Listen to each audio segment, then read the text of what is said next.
গণতন্ত্রের উৎসবে সামিল হতে সকাল থেকেই বুথমুখী ভোটাররা। নমস্কার, আপনারা দেখছেন ইন্ডিয়া নিউজ বাংলা। আপনাদের সঙ্গে আমি বর্ষা। দেশ জুড়ে তৃতীয় দফার ভোটকে কেন্দ্র করে মঙ্গলবার সকাল থেকে রাজনীতির আঙ্গিনায় পারদ ঊর্ধ্বমুখী।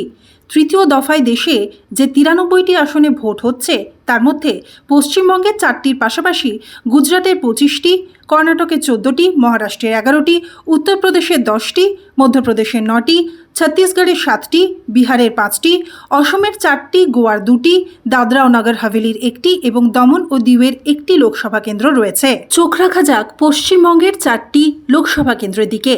মালদা উত্তরে মোট ভোটার সংখ্যা 18,58,116।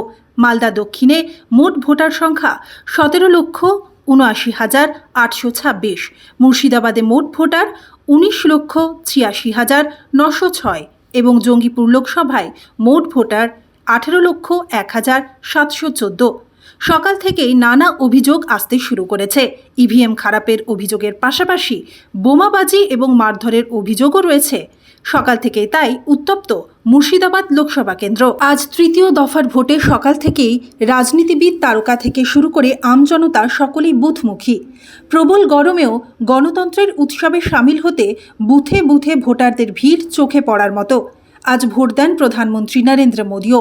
বুথ কেন্দ্রের বাইরে বেরিয়ে আঙুল উঁচিয়ে গণতান্ত্রিক অধিকার প্রয়োগের প্রমাণও দেখান তিনি। আহমেদাবাদে ভোট দেওয়ার পরে প্রধানমন্ত্রী মোদী দেশের ভোটারদের কাছে ভোট কেন্দ্রে হাজির হয়ে ভোট দেওয়ার আবেদন করেন। সকলকে গণতন্ত্রের উৎসবে শুভেচ্ছাও জানান তিনি। आज तीसरे चरण का मतदान है। मैं देशवासियों को विशेष रूप से आग्रह करूंगा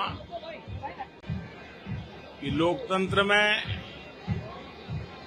मतदान ये सामान्य दान नहीं है। हमारे देश में दान का एक महात्म्य है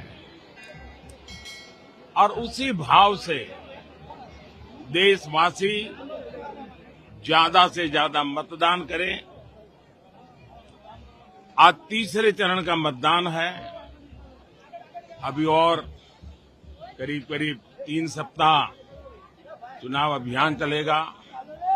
4 मतदान के दौर आगे भी है। मेरा गुजरात में मतदान के नाते यही एक जगह है जहां मैं रेगुलर मतदान करता हूं। উল্লেখ্য, আগামী 13 মে রয়েছে চতুর্থ দফার ভোট। পঞ্চম দফা 20 মে, ষষ্ঠ দফা 25 মে এবং 1 জুন সপ্তম তথা শেষ দফার ভোট হবে। ভোট গণনার দিন স্থির হয়েছে আগামী 4 জুন। 13 মে চতুর্থ দফায় বাংলার 8টি লোকসভা কেন্দ্রে ভোট গ্রহণ হবে। আসনগুলি হল বহরমপুর, কৃষ্ণনগর, রানাঘাট, বর্ধমান পূর্ব, বর্ধমান দুর্গাপুর, আসানসোল, বোলপুর, বীরভূম। অন্যান্য খবরের জন্য দেখতে থাকুন ইন্ডিয়া নিউজ বাংলা।